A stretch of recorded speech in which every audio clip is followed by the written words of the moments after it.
ఇదిగోండి ఈరోజు అయితే మునగాకు పప్పు ఇది తెలగపిండి కర్రీ చేద్దాం అనుకుంటున్నాను. పప్పు చాలా చాలా టేస్టీ ఉంటుంది. పప్పు ఇలా వాటర్లో వేసి 10 నిమిషాల ముందు నానబెట్టుకోవాలి.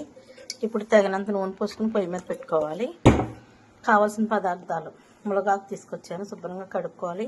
వేడి నీళ్ళలో వేసుకోవాలి. వేడి నీళ్ళు ముందు మరగబెట్టుకుని ఉంచుకోవాలి. ఇది శుభ్రం చేసిన తర్వాత 7 వాటర్లో పోయాలి. 7 వాటర్లో వేసి శుభ్రం కడగాలి. ఏమైనా ఉంటే పోతాయి. వేడి నీళ్ళలో మట్టికి వేయాలి. కావాల్సిన పదార్థాలు మునగాకు, తెలగపిండి, పప్పు. తర్వాత పప్పుకు కావాల్సిన అదంతా ఉడికిపోయిన తర్వాత పప్పుకు కావాల్సిన సామాగ్రి ఎండుమిరపకాయలు, కరివేపాకు, జీలకర్ర, శనగపప్పు, ఎల్లుల్లిపాయలు, మినప్పప్పు, ఆవాలు. పప్పులో ఉల్లిపాయని 4 పచ్చిమిరపకాయలు వేయాలి. వేసేసి ఉడకబెట్టేయాలి. చాలా చాలా టేస్టీగా వస్తుంది అసలు ఈ పప్పు. అసలు మునగాకు అంటేనే బాగా హెల్తీ. అందులో పప్పులో వేసుకుని తింటే చాలా చాలా సూపర్ ఉంటుంది. హెల్తీగా కూడా ఉంటుంది. మంచిగా వారానికి ఒకసారి తింటే కళ్ళు కూడా బాగా కనిపిస్తాయి.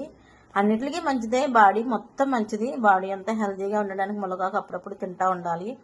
అందుకని ఉత్తిని తినలేం కాబట్టి ఇలా పప్పులో అయినా లేకపోతే చారు పెట్టుకోవచ్చు. మునగాకు పొడి చేసుకోవచ్చు. ఏదైనా చేసుకుని తింటే చాలా మంచిది మునగాకు. నెక్స్ట్ స్టవ్ పెట్టిస్తున్నాను. పప్పు పెట్టుకోవాలి. ఆయిల్ వేసాం కదా చక్కగా ఉడుకుతుంది. ఉల్లిపాయలు, పచ్చిమిరపకాయలు కోసి పెట్టుకున్నాం కదా. నాట్లు పెట్టిన పచ్చిమిరపకాయలకి ఉల్లిపాయ ఒకటి సరిపోతుంది. ఇలా పప్పు ఉడికిపోద్ది. మెత్తగా ఉడికిపోద్ది 10 నిమిషాల్లో. నెక్స్ట్ ప్రాసెస్లో పప్పు ఉడికిపోయింది చూడండి. పప్పు ఉడికిపోయింది. అలా సగం ఉడికిపోతే సరిపోతుంది.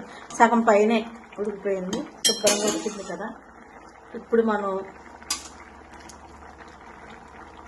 తెలగపిండి వేయాలి. కొంచెం సరిపడా తెలగపిండి వేసి ఒకసారి ఇలా కలయ పెట్టాలి. వేడి నీళ్ళలో ఉంచుకున్నవి మునగాకు వేయాలి.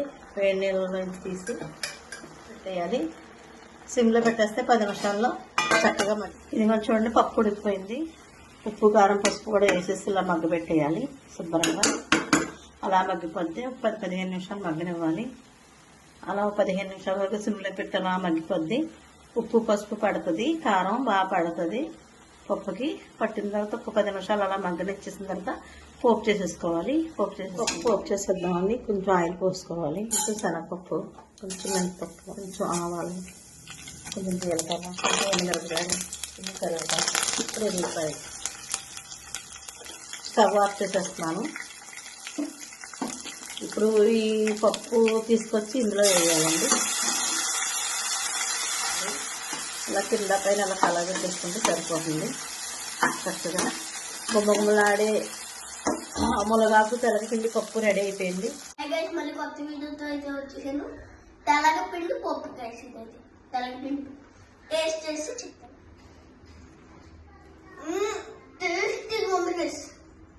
చాలా బాగుంది గైస్. ఇప్పుడైతే ఇది ఎంత బాగుంటుంది అనుకోలేదు గైస్. నేనైతే కారం ఎక్కువ లేదు.